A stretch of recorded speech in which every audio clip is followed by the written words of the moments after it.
Greetings, everyone, and welcome to the Gamechangers series of AMR policy webinars. My name is Satyajit Sarkar, or Satya for short. I'm the project coordinator and technical lead for policy and advocacy at the RADAAR project at IVI in Korea. I will be your MC for today. So the running order and agenda for today is as follows. First of all, I will give a short introduction on RADAAR and the webinar series. This is for many of you who will be joining or engaging with RADAAR for the first time. That will be followed by some welcome and opening remarks by Dr. Jerome Kim, the Director General of the International Vaccine Institute, and the introduction to the inaugural speaker by Dr. Catrin Moore, who's our moderator for today. And the inaugural address and discussion will be by Lord Jim O'Neill, and Catrin will introduce him.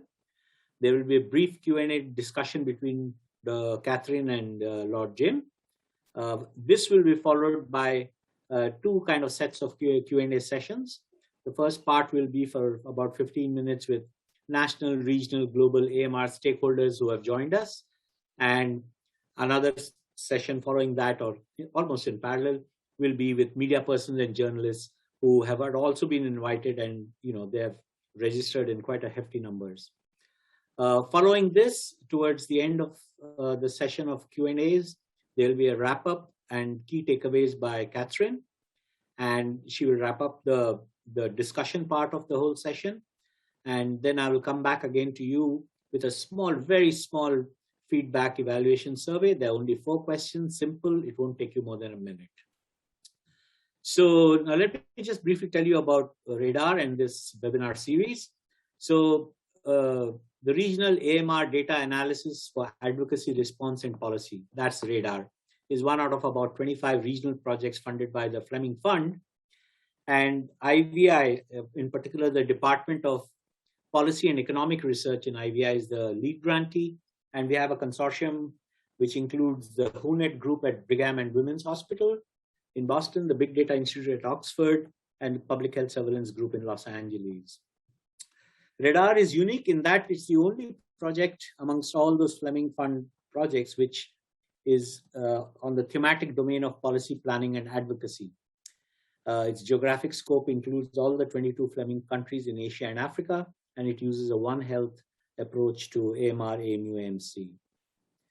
Now, the overarching theme of the Game Changer series is to ways of exploring innovative ways to leverage policy relevant data to drive AMR policy.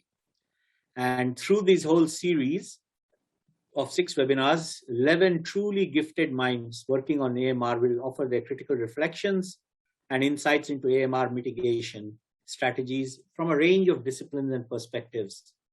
And the webinars will also be moderated by an array of global AMR experts. And the topics are going to span from animal health, human health, environmental health, social behavioral sciences, and the emerging fields of artificial intelligence and machine learning. Exciting stuff. Now, each speaker and webinar will attempt to address 5 key questions through their own disciplinary lenses. Where are we today? This is all in relation to AMR. Where are we today? Where do we need to go? How do we get there? What is working? And how much is it going to cost? And we are really honored today to have Lord Jim O'Neill as our inaugural speaker and Dr. Catrin Moore of the Graham Project as our moderator. Today, Jim will be reflecting on the current global response to AMR. And it's been 5 years since the AMR review happened, so it's going to be very interesting to listen to him. And now a few words on the housekeeping rules for today's session. There will be a link to the recording of today's session and every webinar, and it will be sent to your registered email. So no need to keep asking us whether we'll be sharing the recordings. We will be sharing the recording. Please submit any questions that you have only in the Zoom Q&A box. So questions to Jim or even to Catrin if you wish, please submit only in the Q&A box and they will be able to see your questions. If you really want to make a verbal comment or intervention, just raise your hand in Zoom, and Catrin at her discretion will allow verbal interventions. And now, as far as the chat box goes, we encourage exchanges and comments in the chat box, but please keep the inputs focused on the topic and ongoing discussion.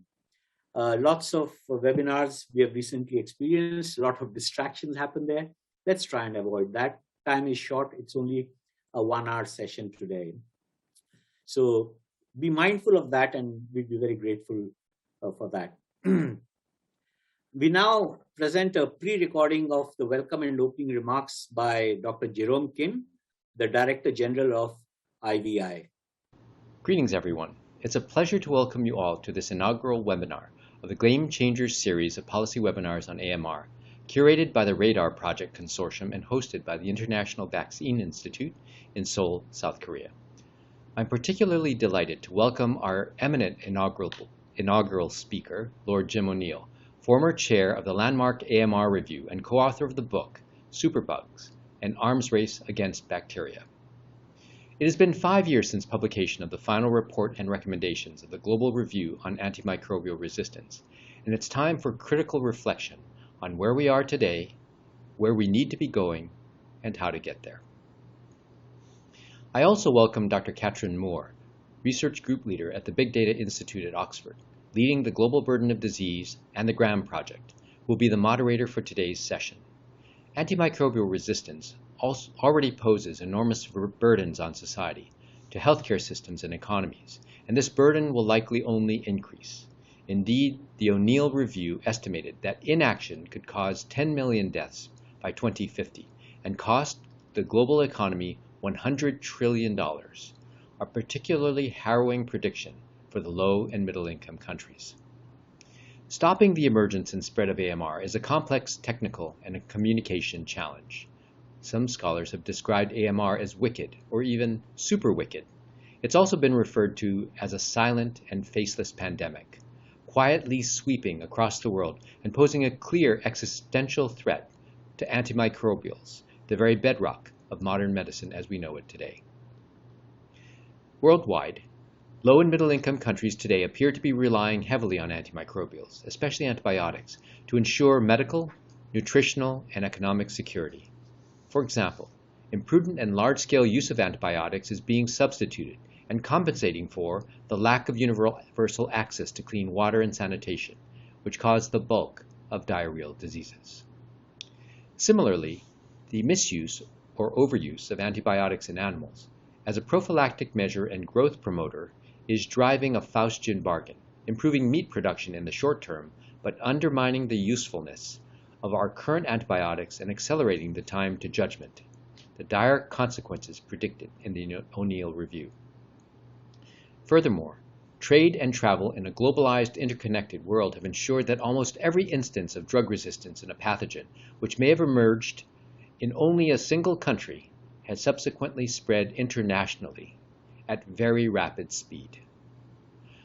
Despite the several political declarations and commitments made at the highest levels, global inaction to address drug-resistant infections is a significant problem given the scale and urgency of AMR today. What's at the root of the problem? Is it finances? Is it a lack of technical capabilities or political will, particularly in low and middle income countries? Or have we simply failed to communicate AMR as a compelling threat, building a groundswell of wider and shared whole-of-society understanding and a vision for what needs to be done? Can we use the COVID-19 pandemic as an unprecedented teachable moment in the history of science and scientific endeavor? The level of public interest today in global health, science, and scientific enterprise is unprecedented. The AMR pandemic is a known unknown, and the sound application of lessons learned from the COVID-19 pandemic may avert, or at least substantially mitigate, the future threat of AMR. We know that vaccines can prevent AMR, can stop epidemics of AMR pathogens. With a mission to discover, develop, and deliver safe, effective, and affordable vaccines for global health, we here at IVI focus primarily on vaccines that protect against infectious diseases that disproportionately affect low and middle income countries.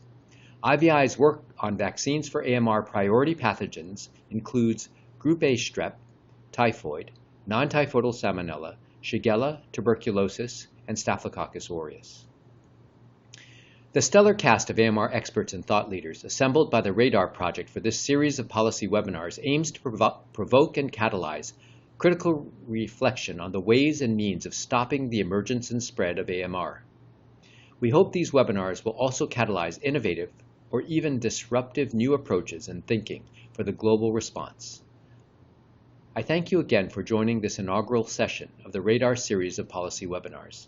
I'd also particularly like to thank the Fleming Fund, the UK aid investment to tackle AMR in low and middle income countries around the world, and Mott MacDonald for supporting the RADAAR project, as well as IVI's other AMR-focused activities, Captura and Equasia. Thanks to Dr. Kim for his opening remarks. May I now invite Dr. Catrin Moore, a research group leader of the Oxford Global Burden of Disease Group at the Big Data Institute, and is also leading the flagship GRAM project in collaboration with IHME. Over to you, Catrin, to introduce our inaugural speaker and kick off today's sessions. Over to you. Thank you, Satya. And thank you very much for inviting me to moderate the meeting today. I understand we've got over 500 registrants from 50 countries joining us, so that we have a fantastic outreach. As you said, I'm leading the GRAM study here in Oxford, estimating the global burden of AMR. And much of the work that we do is based upon the work that Jim did back in 2016. So Jim O'Neill is a former chief economist at Goldman Sachs and UK Treasury Minister.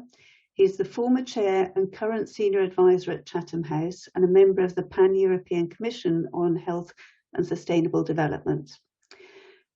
Jim led an independent review, as most of us know, into AMR for the UK Prime Minister David Cameron from late 2014 to September 2016. And this culminated in the publication of the review of on antimicrobial resistance, tackling drug-resistant infections globally. Nowadays, we can't have a talk on AMR without having the numbers that Jim produced and the infographics that he produced from that report. So it's fantastic for me to introduce Jim O'Neill today. Thank you. Catrin, thank you very much for that. And Satya, and to Dr. Kim and the RADAAR team, it's a great pleasure. It's also a great honor, and I feel slightly humbled to be what I think is the first in a almost definitely more stellar cast of and certainly more informed people about this topic in the weeks and no doubt months ahead. So it's a great pleasure, and thank you very much. And I have to say, in the spirit of the hosts, obviously linked to the dreadful pandemic that we are experiencing, I can't resist in saying that of what I often call the 10 commandments from our final paper to try and solve AMR, the role of vaccines in many ways was particularly unique in our view, because it sort of straddled both the supply boosting set of available solutions to the AMR problem, and I love, Satya, how you or Dr. Kim described it as a pandemic, but at the same time, of course, because of the power of useful vaccines, it is a very much a demand reducing intervention too. And it used to very much surprise me throughout the whole of our review that people didn't understand the sheer power of effective vaccines. And one certainly has to hope, as a result and consequence of the remarkable speed in which we've found vaccines to be useful for minimizing the life threats of this COVID pandemic to those that have managed to get sufficient vaccines so far. This in itself will stimulate the broader use of vaccines for many things in the future, including more directly to help manage AMR, but I'll come back to that. I thought in the next 15 minutes or so before Catrin and I have a chat, I'd really focus on 3 areas of the challenge in the spirit of, as what Satya highlighted. Actually, a week today will be exactly 5 years from the high-level agreements at the United Nations, which I was present at, because our review and the efforts of my team and everything involved in the review played a big role in leading to that high-level agreement. And so as a number of these moments, as they pass through time, it does cause me to reflect quite closely on where we are relative to what we suggested and indeed what we hoped for as a result of that high-level agreement. I would also add, because it's particularly relevant to the first part of what I'm going to say, it is getting on for 7 years now since we managed to successfully get AMR onto the agenda of the G20 group of leaders. And I have some specific hope that we might see some more specific developments about this as a result of the Italian G20 coming up in October. So let me get into the 3 areas, and that they are primarily policy itself, in particular some ideas that have come out of the Commission on the Pan-European Commission that I've been privileged to be a member of, and ironically just published its final recommendations last week. And I encourage everybody interested in broad global health policy to try and read at least the executive summary, because as you'll hear in a minute, I think you'll find, and I hope you will, that it's highly relevant for the whole world of infectious diseases. And then secondly, and thirdly, I'm going to focus on my assessment of where we are on some of the efforts to reduce the inappropriate use of antibiotics and the overall demand for antibiotics, as well as, of course, the never-ending challenge to get more useful drugs, and with it, the role of vaccines. So firstly, with respect to global policy and what I really want to highlight from the Monti Commission, there are many recommendations that the Monti Commission has put forward in its final report that was published actually last Thursday on the 9th. But there are 2 that I want to highlight because I think they are particularly relevant in the world we currently face. One is that it sounds obvious, but it still seems to me so few people truly focus on it, that we need to really truly embrace a One Health agenda, as is probably the cause of this current pandemic, even though there is much dispute still. It appears to have come onto the scene in China, so to speak, as a result of a spread of an infection from the animal world into humans. And given the scale of destruction that it has caused and is still causing around the world, it goes without saying that there's no greater, unfortunately, clear symbol of the interconnectivity of our plant life, our animal life, our environment, and the world we live in as humans.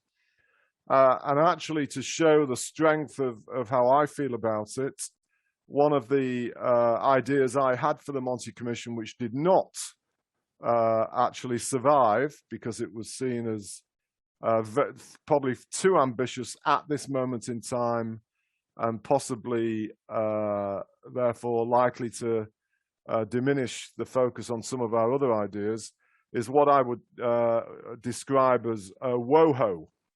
That, and I do believe it however controversial it is and however difficult it might be, at some point in the future, if we are going to truly get to deal with AMR, as well as the kind of pandemics that we are experiencing now with COVID, we probably need to have a merger of the FAO, the OIE, and the World Health Organization. As people on this call know better than me, the WHO is the one that's primarily there to focus on humans, and the others have their own clear responsibility. And let me emphasize, I'm not specifically criticizing them, any of them in this regard, but because they've all got their own really important role to do. But as can be evidenced by aspects of this COVID challenge, and certainly there in the case of AMR, none of them are directly encouraged or required to focus on, across the whole One Health scene. And we're not going to be able to deal with these devastating infections that have come along and will come along in the future unless we have a truly One Health approach. The second one, however, is something that is a very major part of the Monti Commission's final recommendations, and is also quite controversial, but in my opinion, it is a passionate belief of mine that this is something we need to do now. And we have proposed the idea of the introduction of what we are calling a Global Health and Finance Board under the leadership of the G20 group of nations. And let me give three specific further comments as to why. The first one is that without finance being directly in the heart of thinking about health all the time, I think the simple reality is we are not going to be in a position to stop global health threats causing the problems that we are witnessing around the world through this pandemic. In a strange sense, in that regard, and Catrin touched on the famous numbers from my review, some people around the world often thought that when we talked about up to 10 million people dying every year by 2050, and the loss of an accumulated $100 trillion if we don't deal with AMR, many people thought we were exaggerating and it was crazy to talk in such terms. But in a peculiar way, this COVID pandemic has shed light on how those kind of devastating consequences actually are a reality. And I feel, as it relates to AMR, future COVID-type pandemics, and for that matter, ongoing pandemics that exist in the low-income world now, that people privileged and lucky enough like myself to come from the more developed world don't actually talk about much, such as drug-resistant TB. We need to have finance people thinking about them all the time and not just be dragged into a discussion after it is too late, as we've seen with COVID-19. And so the whole central purpose, and I emphasize it in a different way, is not to replace any of the existing health establishments, particularly the WHO, but actually to enable them to be a lot more effective and a lot quicker, rather than just dragging the rest of the world that normally treats the health international machinery as some kind of distant place in some other part of the world until the rare moments when they're not. The second thing to say about the specific proposal is, and this relates to my own background as a finance person, many of you probably have very little experience or maybe even awareness of it, but we were influenced greatly by something called the FSB, or the Financial Stability Board, that was created in 2008 on the back of the great financial crisis. And importantly, coincidentally, and beautifully coincidentally, I hope, the current president of the G20, Italy's leader, Mario Draghi, was an instrumental player when he was then, of course, involved deeply in monetary and financial affairs, and became, of course, the ECB head in developing the Financial Stability Board. And that has played a hugely important role in now making sure that systematically the world's financial system is not going to have the risk of being undercapitalized, as it worryingly turned out to be in 2008. And that gives us a very clear concept of how a global health and financial stability board could work and come into existence very quickly, and to supplement the role of the WHO, FAO, all the various other UN bodies and so on. And the third thing to say, particularly I suspect for an audience like this one, where there are many countries coming from outside the G20 nations, this does not mean it would just be a body that represents the interests of the G20 countries. Indeed, again, following how the FSB has evolved and developed, it is now actually the G20 plus with a substantial representation from crucial parts of the rest of the world, especially the so-called developing countries. And I am very hopeful and have some confidence that this particular proposal is getting a very warm reception from a number of countries. I know for sure that includes the United States, the UK, France, the EU, and as a result, and the host country of this year's G20, Italy. And so I am hopeful that between now and when they meet at the October G20, this will be the basis for persuading other G20 countries to embrace this idea. I do know candidly, and I am in the process of having an article published criticizing them, which is quite ironic given that I am the creator of the BRICS acronym. But in this, the 20th year of the BRICS concept, for reasons I don't really understand, each and all of the BRICS countries are currently opposed to the idea of a global health and stability board. And hopefully myself and others can persuade them differently in the next few weeks.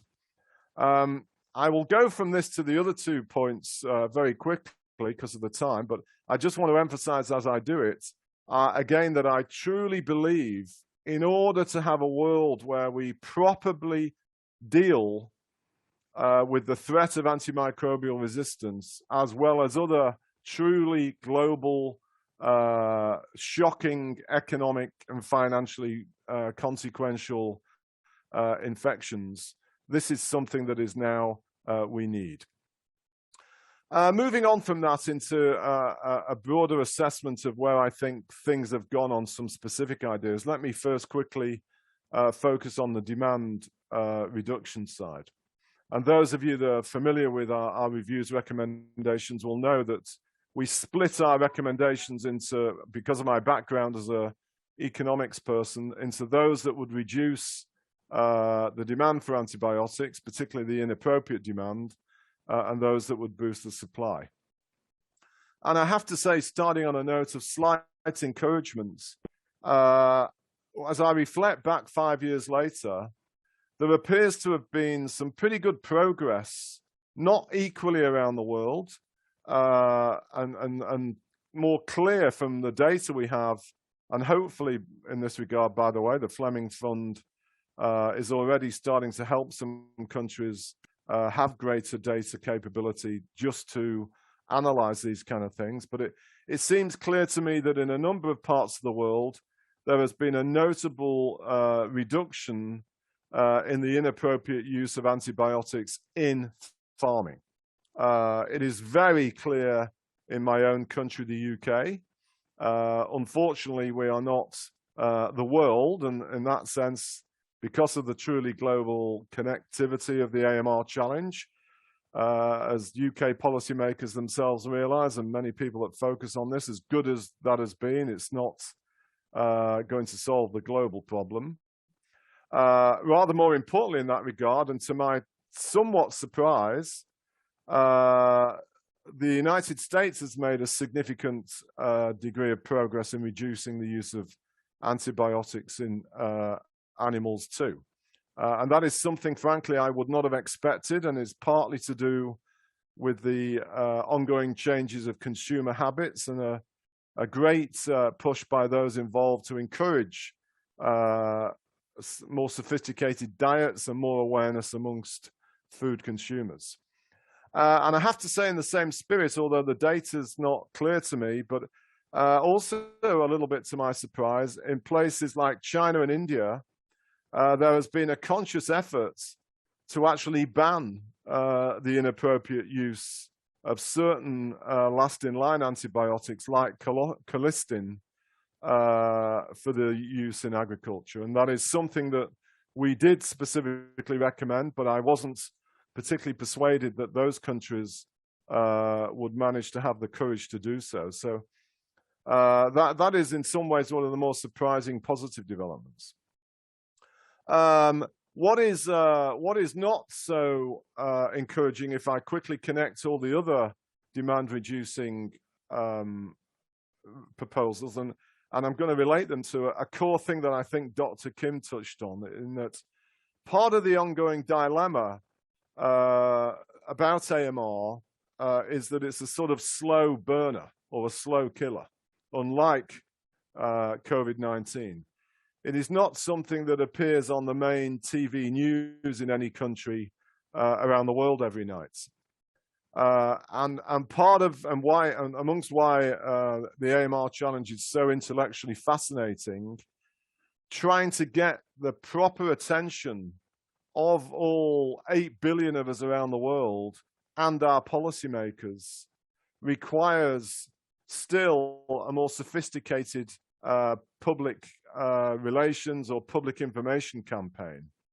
And I can't underestimate, in my view, the importance of that in putting pressure on all our nation's policymakers to do the right thing in order to adopt what I think our review and others have made very clear policies to reduce the inappropriate usage. And the last thing I'll say on the demand side in that regard, the one area where I'm very disappointed that there has not been that much progress from what I can see, is the whole role of modern diagnostics. I'm very fond, as some of you will know, of picking up a mobile phone at this moment and showing people that we have these things that completely dominate our lives and the incredible technology that goes with it. But as of yet, I'm unaware of any country, including the most sophisticated, that are yet to introduce this technology in making it compulsory to pass certain clear quantitative diagnostic tests before antibiotics can be used or not. And it's a relatively simple thing for our policymakers to move towards doing, but probably relates to the fact they don't see the pressure from their public, going back to the point I made before. And it's something that I would love to see what I sometimes call a Tesla moment, where something like, just as Tesla is in the process of completely turning upside down the global auto industry, we need something like that in the role of using technology to reduce inappropriate use of antibiotics. Let me now turn to the last part on the supply side and the role of course, the frequently discussed topic of getting new drugs to market. And here, I'll say three things, and they're slightly contradictory. First of all, separately from the Global Health and Finance Board, I am aware that G7 finance ministers are specifically working on a plan before this year is over, perhaps by November, to roll out a set of agreed initiatives that would include pilot ideas here in the UK, something that's known as the Pasteur Amendment in the United States, as well as a proposal of the EU, each of the three being different, but to be presented as a combined set of, let's call it a suite of proposals to actually get an agreed framework for new models to bring fresh, useful antibiotics to market. And it is something, as I'm sure everybody on this call is aware, is desperately needed as the antibiotic problem grows through time. And I should have mentioned earlier, I'm sure perhaps this is a gateway for Catrin to talk about it a bit with the work she's crucially in the center of. I'm pretty sure that there is evidence going to be available publicly soon that the scale of the antibiotic problem is actually a lot bigger than the numbers that came out of our review 5 years ago. But I hope that the G7 Finance Ministers Initiative does come to pass and it gets follow through more broadly, because it is obviously crucial.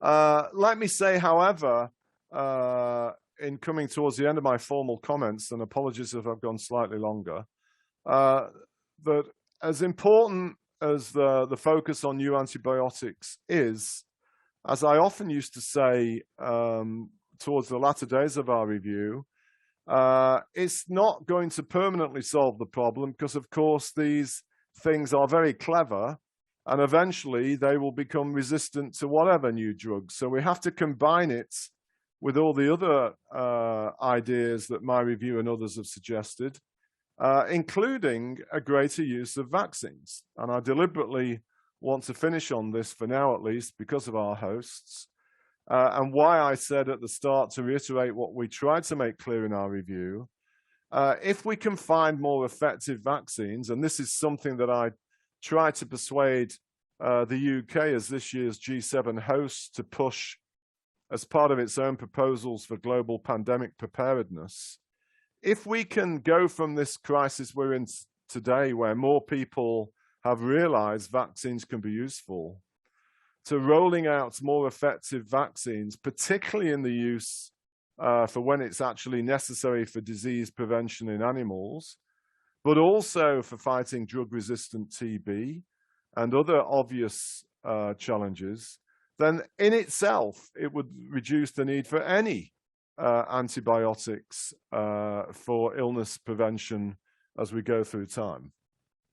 And so I really hope the momentum from the pandemic in the use of vaccines continues and spills over into so many other areas where it's so urgently needed. So I'm sure I've missed a number of things out I should have touched on. I hope not too many, Catrin, but I'll stop there and turn it back to you. Thank you very much. I hope everybody could hear me clearly. You were very clear at this end. I think some people have had some internet connections, but they will get a copy of the video and can watch it back, I'm sure.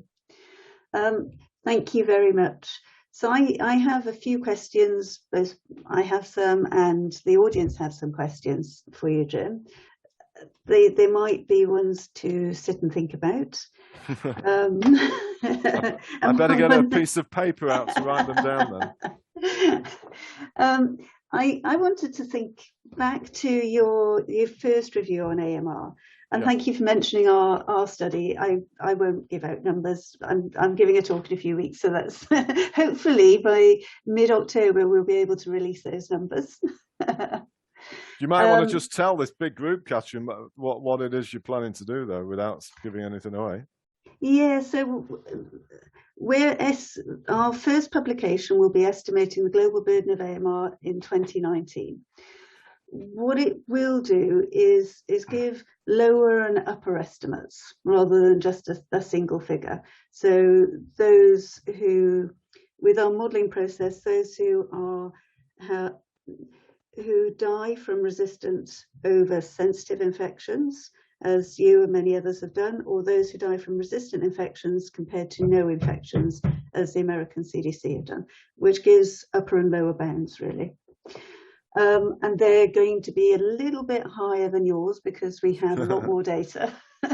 So we're looking at many more bacteria, many more drug-bug combinations, and so it will be a surprising number, I think, to many people.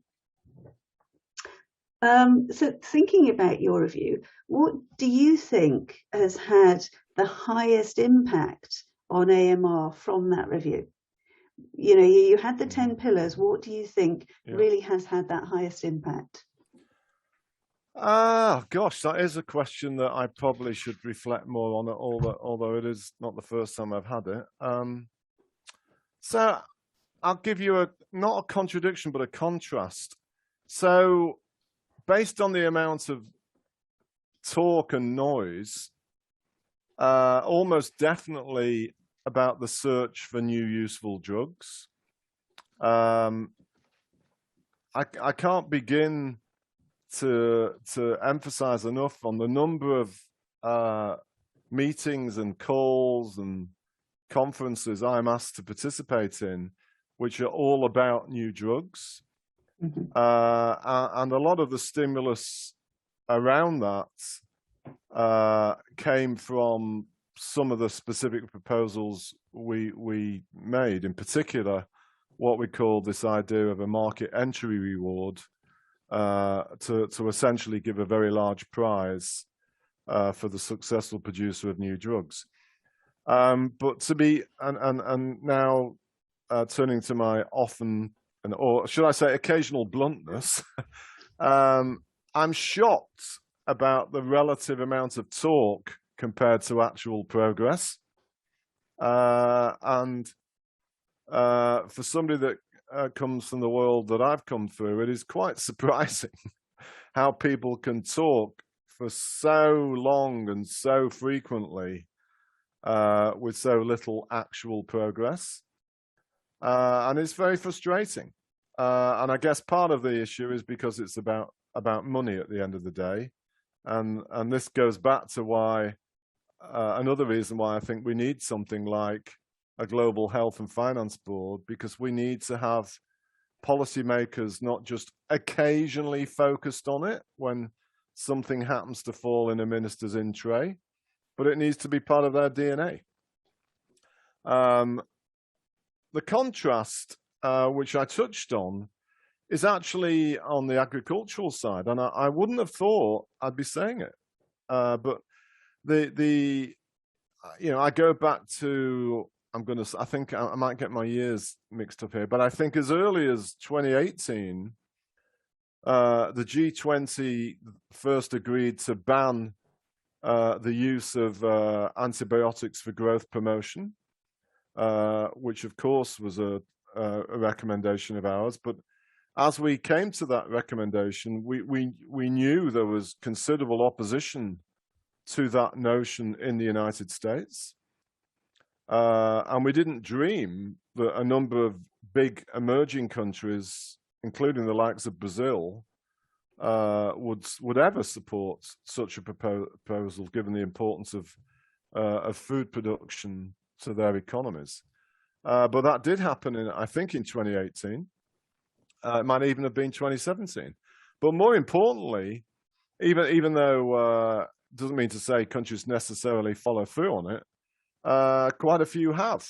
And as I say, rather than what any of them say and announce, actually the ongoing evidence is that in some big places, notably the United States, which on the data we used, the AMR problem or usage problem was bigger in animals than humans. And the US appears to be making quite a bit of progress, which is something I wouldn't have really expected. And I don't know, because the data is so poor. And I noticed, by the way, somebody's put in the chat, which is very nice to see, that colistin's been banned in Nepal as well. But in a number of important developing countries, but crucially China and India, colistin usage has been banned, and I wouldn't have thought that would have happened so quickly either. I should say in this regard, there's another interesting development that I've come across, which is UK-based. As Catrin, you're probably aware of it. There's been a very generous award from a very wealthy British person called Jim Ratcliffe that's donated 100 million, or will donate 100 million pounds through time to support an animal-only antibiotic development entity at Oxford University, which I think I'm right in saying is probably the single biggest, certainly here in this country and possibly anywhere in the Western world, award to a university specifically for AMR. But it's interesting that it's based around agriculture. So I would say on that front's probably been the biggest attention. Thanks, Jim. Yeah, I mean, the INEOS hub will be based in Oxford, so it's a great opportunity for us, and yes, hopefully to work with many of the lower and middle income countries as well. Yes.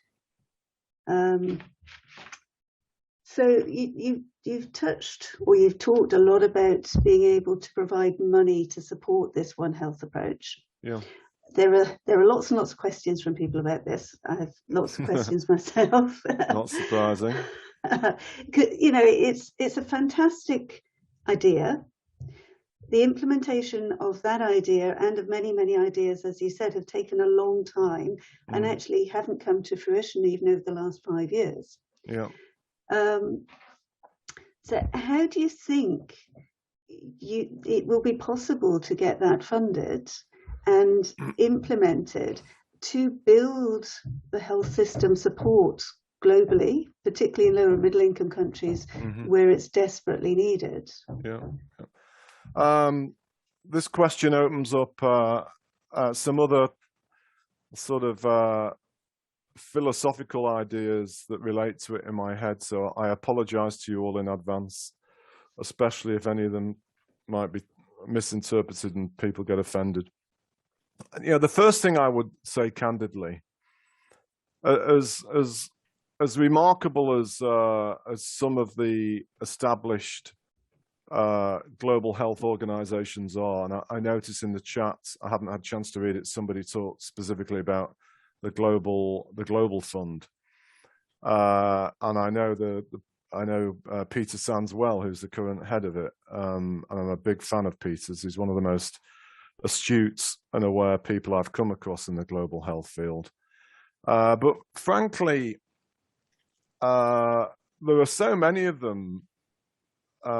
It's not entirely clear to me who is thinking about their real connectivity and combined purpose in itself. And more importantly, even if that isn't true, that observation, and there are, nobody in finance is really thinking about them all the time, with the exception of the development institutions such as DFID and others that contribute to them so much. And therefore, whether they are the best places of just being given money to get it out the door, and crucially, which takes me to the second point, and crucial to the AMR one and future pandemics, is there should be a lot more attention on disease prevention than disease management. And linked to the issue of money, and what I'm spending a lot of time trying to persuade finance people, and this boils down to a real basic fact of economics, which is a constant challenge of modern life. That one has to distinguish between investment spending and what economists call consumption or maintenance spending. And as we show with the AMR review, if you put it all together, we had 29 recommendations that we estimated would require $42 billion, which is a lot of money. But if it's going to stop 100 trillion lost, as I only realized afterwards, a very smart mate of mine in finance told me this, and I should have thought about it myself. I was annoyed with myself. That's a 20,000% return. And economists call these things multipliers. And a second thing, which is also coming out of the Monti Commission that I didn't mention yet, but now's the chance. The time has come for modern finance ministries and the International Monetary Fund to think about finance in a slightly more imaginative way, what you might call a modern, or for those of you aware with reasonably recent British history, a modern Gordon Brown golden rule, in which you split government spending in many departments, particularly health, into investment spending from maintenance spending. And this is something that the IMF needs to not only embrace, but probably lead. Going to the latter part of your question, because this is crucial for low-income countries.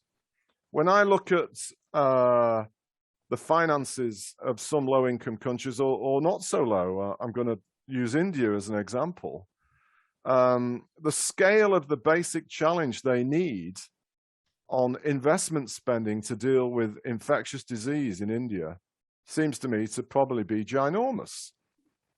But the amount they actually spend on these things is tiny. And it's partly because of the whole budgeting process and the obsession with headline budget deficits. And as we've seen in this pandemic, in my judgment, when it comes to it, governments actually spend huge amounts of money and financial markets don't panic when it's needed. And so if we had a much more transparent way of dividing spending into investment spending from current spending, I think it would allow a much more rational approach to planning for spending for disease prevention. And in order for me to succeed in helping the case for a global health and finance board, which, by the way, for those that are saying in the chat, why do we need some new great big body? It isn't a new body. It's just a reorganization of people in existing bodies thinking about it in a different joined up way. One of the beauties of the idea is that it's not a new body. The last thing we need is a new body. But it needs to be done with the spirit of approaching spending in a completely different way. If we would have had a proper investment spending entity in a number of places for a constant, for example, one part of it would be to be searching for the right new useful vaccines in the way that actually Oxford has done so well at the Jenner Institute. And that was an ongoing thing. And so that when one of these pandemics breaks through, it's immediately there to be activated, as opposed to having to wait 15 months to know whether anything's going to be useful, which, by the way, you know better than I do, is about 8 years more than anybody would have dreamt of. But we need to have this as all part of regular life. In the same way, look at the day we're having this call. Australia, the UK and the US have just announced some great big initiative on some new, I think, nuclear-powered submarines. They never plan to use them, hopefully. Why can't we approach health in the same way? I could rant on for much longer about all of this, but I'll stop there. It seems to me that you're really advocating for the many different silos in health to come together. Yes. Which can't be a bad thing if there is an implementation and people work together. It would seem from my naive background a rather obvious basic thing. Sometimes obvious and basic is quite difficult to implement, I would say. Such is life, huh? Yes. So you've answered the next question I was going to ask was about the different financing things. So there is a question about incorporating the One Health governance and funding mechanisms. So it's all back to the same. How do you create the mechanism to have One Health governance and the funding mechanisms. Would you be supportive of funding the WHO more to roll this out? Yes, I would. So during the time of the Monti Commission, which with its final recommendations ceased to exist last week, we travelled along the journey at exactly the same way the so-called G20 high-level panel of advisors, as well as the IPP, the independent group that was requested specifically to come up with ideas. So, and we've had a lot of calls together, and I say that because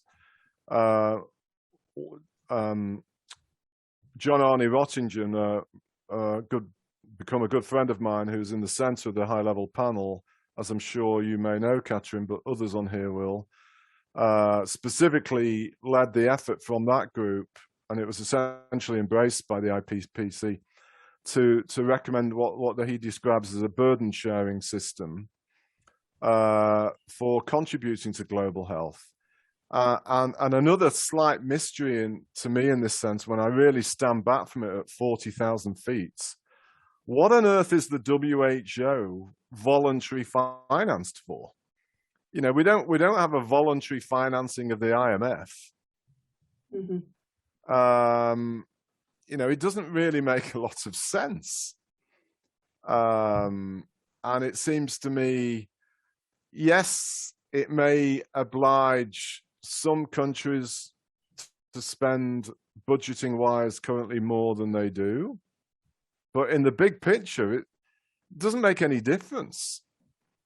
And again, going back to the efficiency and investment return on it, a properly, let's call it, it's more complicated than this, a GDP weighted funding of the WHO is a pretty basic thing for the world to do.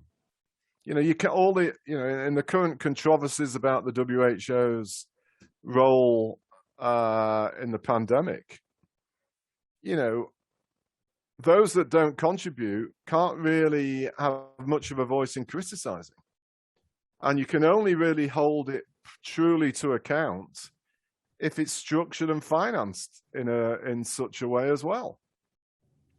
And I think it's pretty clear, pretty straightforward. But yet, it seemingly seems so difficult because I guess it boils down to people being intransigent and protective of the status quo. Yeah, I think it would be interesting to look at all the barriers there. Because, but by the way, should I say, I'm sorry to jump back in, but I didn't mention it earlier. Crucially, the WHO has now become a supporter of our proposal for a global health and finance board.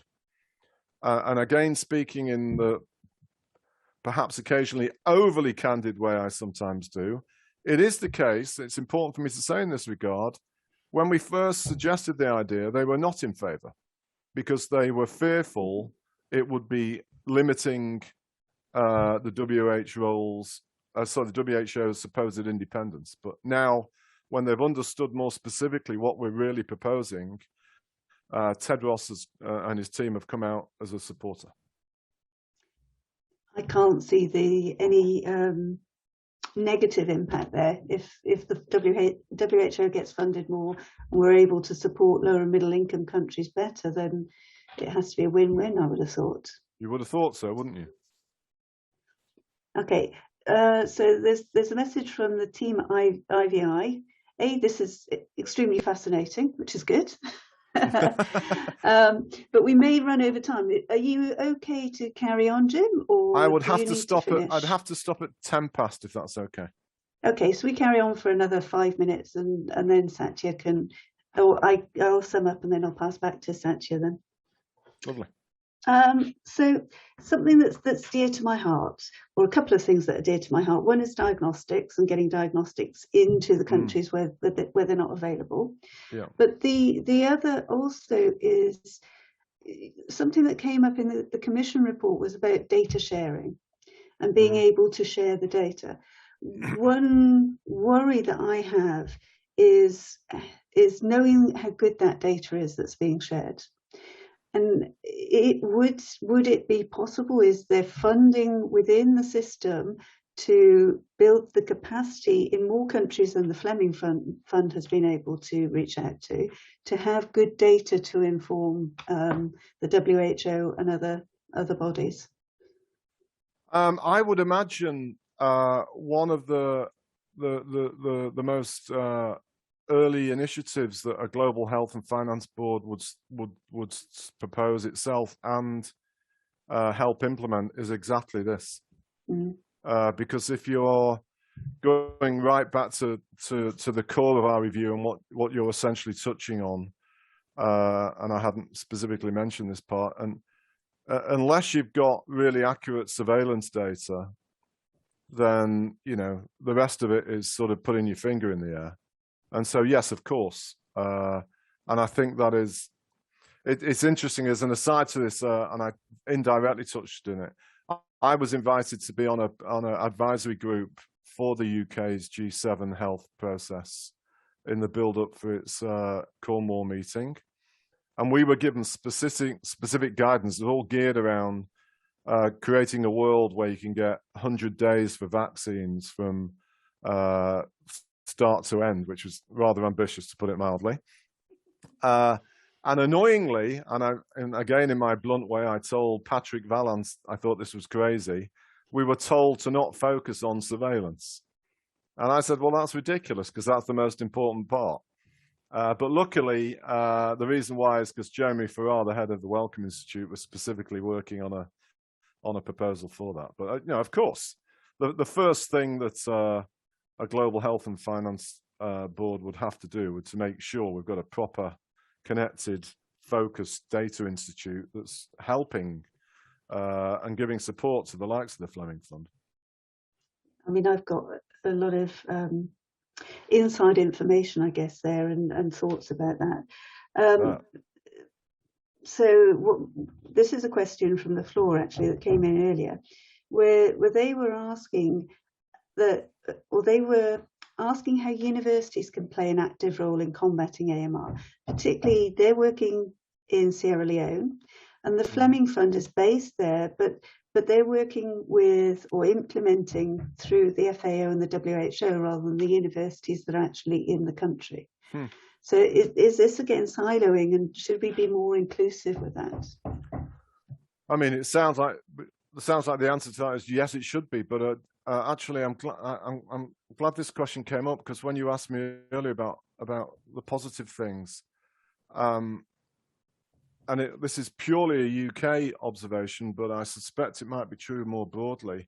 Another big positive is a vast increase in the number of different universities that now have got their own AMR research institute. I've just received, in the past 24 hours, an invitation to be the guest speaker at the opening of another one at another university.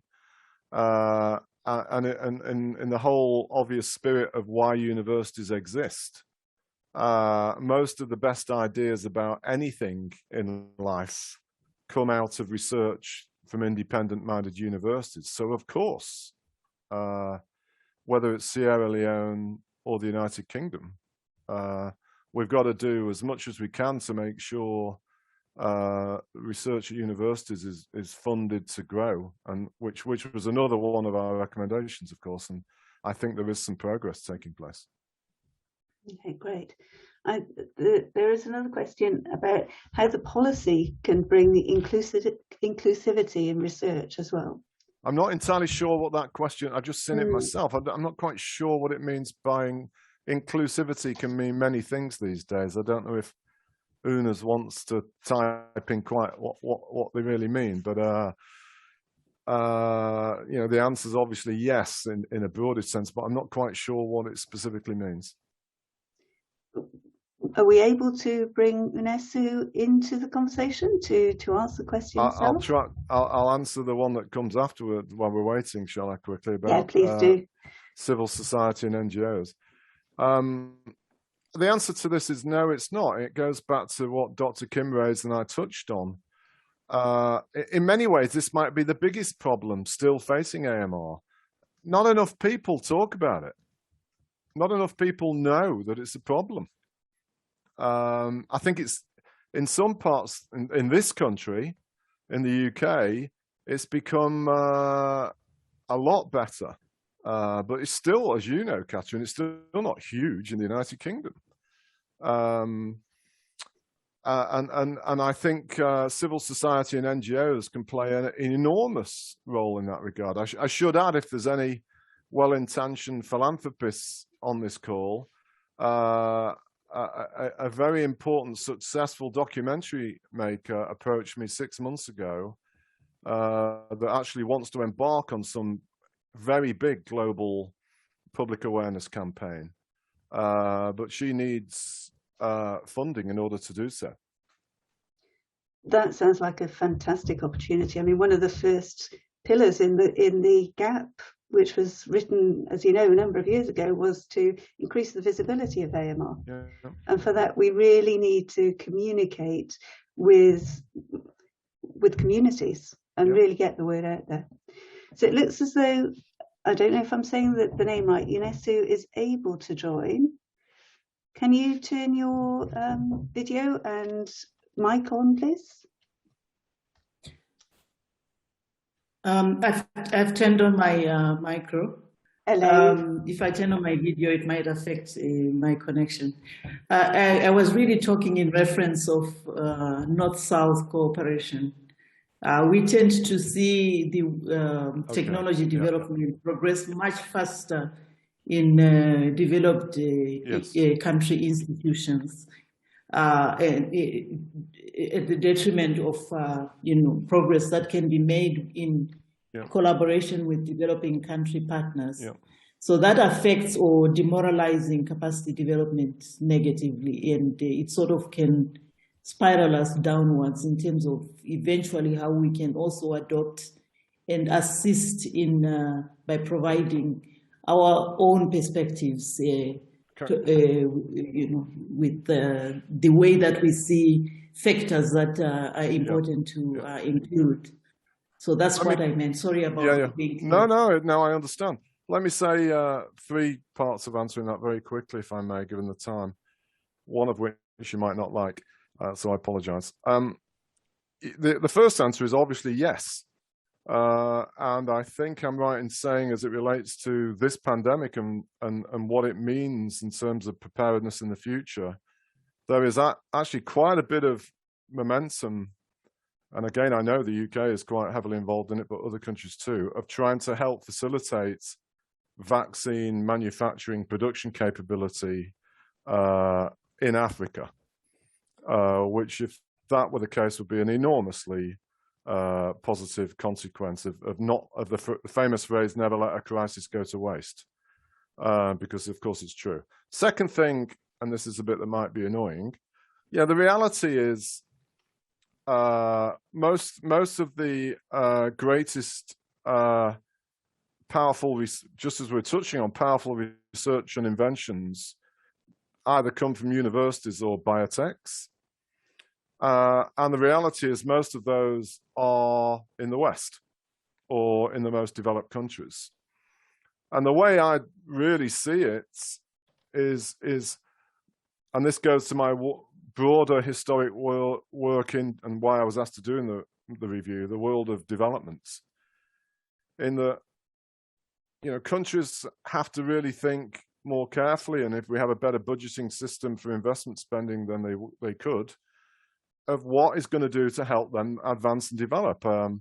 In the spirit, specifically, and coming to the end, actually is an ideal time to say this. I hadn't thought about even mentioning it, but South Korea, as I've said at other events many times in my adult life, is actually the single most interesting country that I've observed in many ways in my life, because it's the only country in the world of more than 45 million people in my adult lifetime that has seen its wealth go from $2,000 a day to being the same as a G7 country. No other country in the world has done that. Literally none. And so there's certain things that South Korea has done education, and crucially in this regard, the use of technology that have been, from what I can see, instrumental into getting South Korea to this stage. And if the low-income world wants to get to a higher living standard, which would allow a world where we wouldn't have this unfortunate view where it doesn't seem inclusive, that's what's got to happen. It's not easy. It's easy for me to say. It's hard to do. And that's ultimately the reality. But thirdly, going back to what I said as my first point, I do think, and again, I put it in some kind of weird, never letting a crisis go to waste, because this is, at least in this generation, this is the first truly, truly global pandemic that has made us all realize, whether we're rich, poor, black, white, Sunni, Shiite, unless we have a proper health system, we're all going to get hurt. And so I think that gives a lot more enlightened self-interest, let's call it, incentives for people from the rich world to do things to help be more inclusive of people in the low-income world. Or at least I hope so. Okay, thank you, Jim. I think we're going to have to call it a day there. We're a little bit over time. I have 3 points to sum up your excellent discussion points. The first off is that we need to embrace a One Health agenda. Yes. The second is the Global Health and Finance Board should be commissioned, bringing the global health to the Finance Board, but this needs to be funded properly, and the WHO, FAO, etc. need to be funded properly to do this. And then I had a previous point, but actually I like the one that you just said. So the final point is, don't let a crisis go to waste. We need a proper health system globally. And I think, you touched briefly upon COVID and vaccination, but we haven't really got time to go into that properly. But the last thing, don't let a crisis go to waste. We need to make sure that AMR is part of the discussion when we talk about pandemics. As we all call it, the silent pandemic, it needs to be louder. It needs to have a voice here. So with that, Satya, I think I'll pass back to you. Thank you very much again, Jim. Satya, can I apologize and thank you for having me, but I unfortunately, I do have to jump straight off now, if that's okay. Please, no problem. All In right. the chat, we're all saying we're going to get you back again. So okay, it's very kind of you to have put up with me for an hour. It's fantastic. We need people like you to speak for us.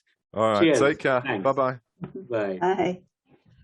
Okay, just to say, Catrin, thanks for moderating that excellent discussion. And I really feel we should get him back and have a serious panel with all the people that he wants to kind of have a grim chat with.